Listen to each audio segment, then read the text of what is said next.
What is up, you guys? Thank you so much for stopping by once again. This is ARCa coming at you with a MULN, raw price action and statistical threat of analysis.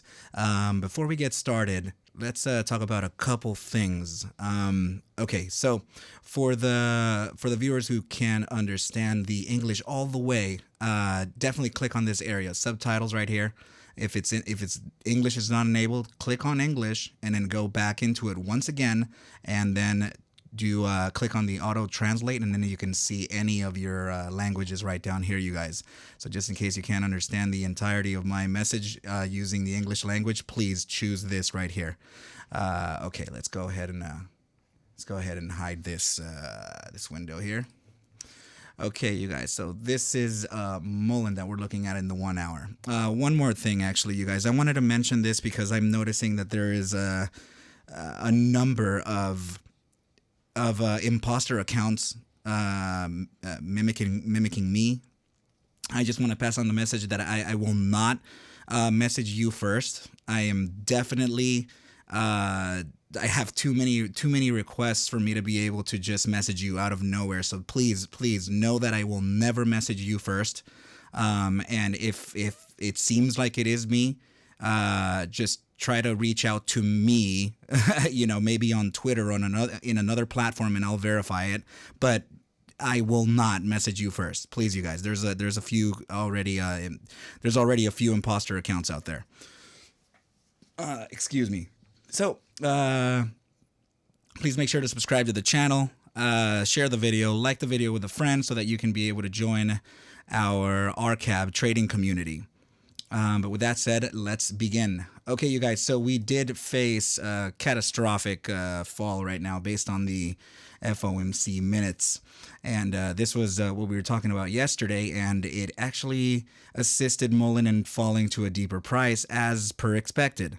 So we definitely failed the SMA 200, and now we're using it as a form of resistance, as you can see here, you guys. We also have a bearish cross of the 10-day simple moving average and the 7-day exponential moving average crossing below the 200-day moving average right here, you guys. Please be careful with what we're talking about. Our price objective for the triangle formation is actually this green trend line right over here that shows at about 33 cents, and we were talking about possibly finding support at the 1.618. We are still in that path, and this price action is suggesting a continuation to the downside for now, you guys. But let's move on to the next chart, and you can so that you can remember why this is actually expected.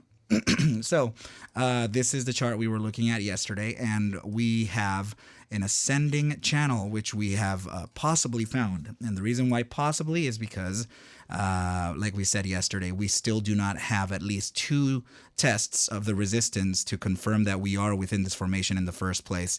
So this is a play that we are looking at currently, and I will definitely share how to trade this play in the Discord ARCab server. So please make sure to join there so that you can be able to gain some type of play for this ABCD strategy that we're looking at right over here, you guys. So we did face a pump to the upside, and that was based on what the Fed was saying. They were telling us that everything was okay. They gave us a plan. We were looking good, but then, you know, they also bombed us by saying that it's too the decision to start pivoting or to start easing off is it's a little too premature for us to be able to do that. So the markets didn't like that and sold off. So this is why we had this massive pump to the upside, and it used the 100-day simple moving average as a form of resistance before continuing on to the downside. Now, usually when we're on a downtrend and we print a candle like this is usually a pretty bullish sign. But like I said in this previous chart, there is a lot kind of going against the price action towards the upside. But yeah, it's important for us to notice this, you guys. So this is a inverted hammer in a downtrend. So this could form or signal us of a potential reversal of trend. But please, and also please notice that it is a 12-hour chart, so we can give it some weight. But I honestly see that if we do reverse, we have this gap that we just covered as resistance. Both of these areas are resistance right here, you guys. We also have the 30-day exponential moving average as resistance. We have the 7-day exponential moving average as resistance. These are these two moving averages right here. We have the 100-day and the 10-day right over here, you guys. So we have a lot going against price action for the upside. We definitely have to practice some caution within this play, you guys. But I am overall looking for a continuation to the downside, potentially touching the B area right down here, which could be at about 55. I'm sorry, 55. Which could be at about 29 cents, where we could then start catching a possible play right over here, you guys. So, but in order to trade this well, just please just follow the videos and join the Discord so that we can be able to talk more about or discuss more about this play, you guys. So we are currently finding some support from the 50-day simple moving average right here, you guys. So I suspect that this could potentially bounce back to either this resistance or the resistance right where the 7-day period exponential moving average and the 30-day are sitting right at this resistance here, you guys, at about 41 cents. 41.29 is this range right over here. So another thing within this chart, this is going to be the statistical side. So I did mention to you guys that that volatility was actually going on the way down. For the new listeners, this is volatility we're looking at, represented by this indicator BBWP. Volatility is direction neutral, so we would need to pair this with something similarly to an RSI, a momentum indicator. And this momentum indicator is stochastic momentum. So this is what we get, or what we pair with BBWP in order for us to gain a bias in direction. So in this case, it's going to be volatility versus momentum profile. Okay, so now we are making a continuation up to the upside, and as you can see here, let's just go ahead and make this larger.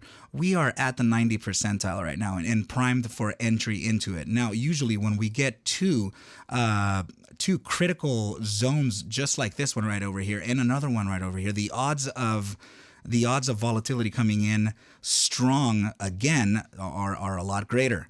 So and we have the stochastics momentum. Let's remove this line where we are right now. It is starting to pivot. However, the average is still facing to the downside. Excuse me.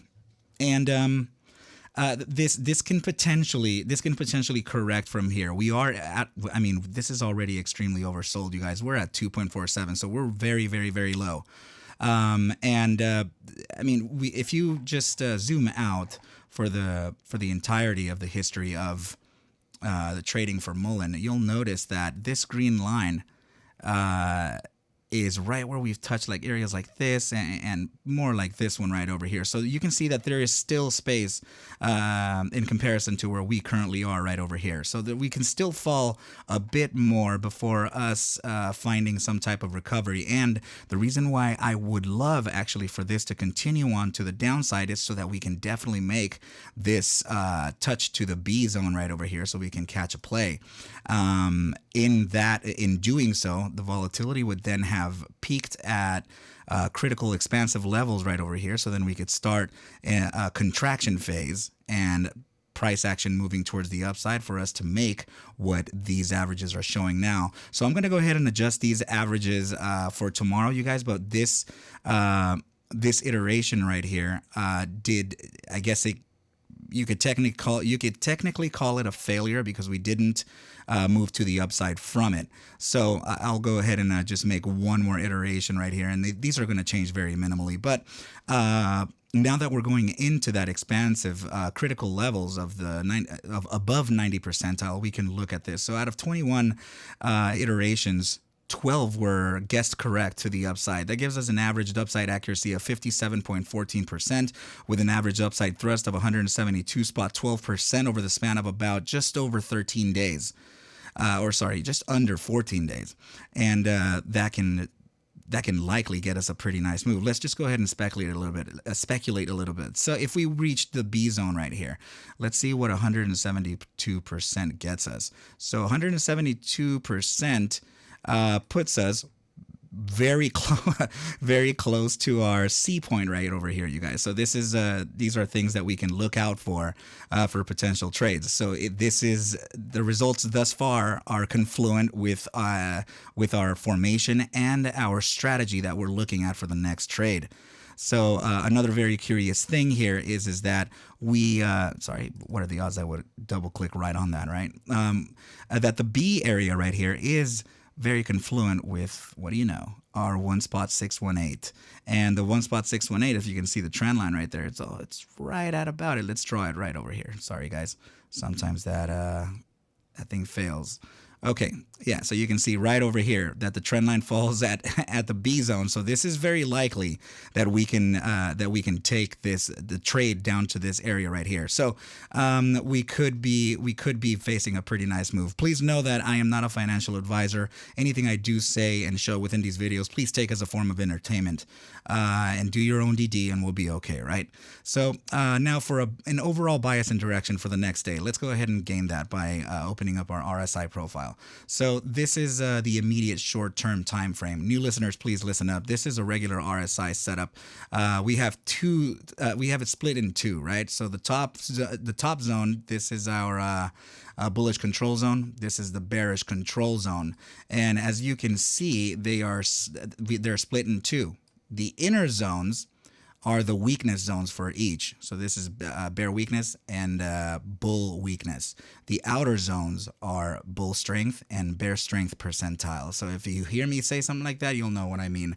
Okay, so the 30-minute, this is immediate short-term time frame. It is suggesting, a continuation on to the downside. We are moving above the moving average, so this is good. But the thing is that we're right at the border of the weakness percentile and strength, so this is likely to fall within the strength percentile, you guys. Let's look at the 15-minute to see if it tells us otherwise.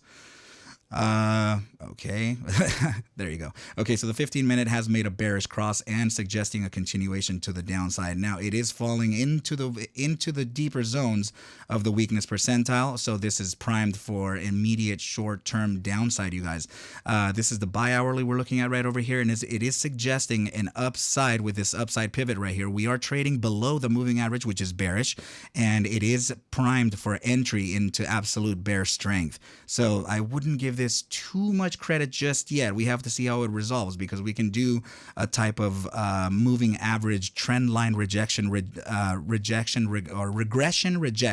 Sorry, you guys, I can't talk right now. Similarly to what we're doing here, a rejection of this moving average as we go. So we can definitely face a rejection here and continue on. Take the moving average as a form of a guide, right? It doesn't always work, but it's not going to always fall, you guys. Eventually it's going to break out and it's going to continue on to the upside, like we're talking about for the move of the statistical averages. Okay, so this is the 6 hour, and it is suggesting an upside as well, but it is well within the it's actually in bear strength percentile and getting close to the deeper areas of the bear weakness. So we could potentially enter right here for a short-term upside and eventually face some downside right over here. It is the 6 hour chart, so we could be facing some upside in the beginning of the session, probably in the early pre-market, followed by some downside from mid-session on or mid-morning and on. The daily has finally made its bearish cross over the moving average, and it is suggesting a definite downside, you guys. So the momentum for MULN right now, it is a bit bearish, you guys. So let's follow the statistics that we're looking at. And now if we can go ahead and gain some further confirmation using the ARC-Series indicators. So these indicators are actually in partnership with Crypstex Trading and me. So they named the ARCa indicators as ARC-Series indicators, right? So this is particularly the ARC armor, and it is giving us a short signal and it has since gone down and it has not created a long signal. So you can see right over here that this long signal fired off right down here, and we went all the way up based on today's price action, right? And at this point, it started noticing some bearish action, so we got a short signal and went down. This is comprised of several exponential moving averages paired right close to each other so that we can be able to algorithmically place it within this chart so that we can get a motion detection or a type of trend within the trade. So we can see how the waves of the trade are moving, and we can use a buy or sell signal, if you will. This is the enhanced MACD, the ARC enhanced MACD. It is also firing off a bear signal, and I honestly would put some weight on this. These indicators have been showing some promise thus far. So I think this is a pretty good place for me to leave off the video, you guys. Please make sure to join the Discord. I'm going to leave all the links below so that you guys can be able to join the Discord, and follow me on Twitter and stuff. So with that said, I wish you well, and I'll catch you at the bell mañana. Adios.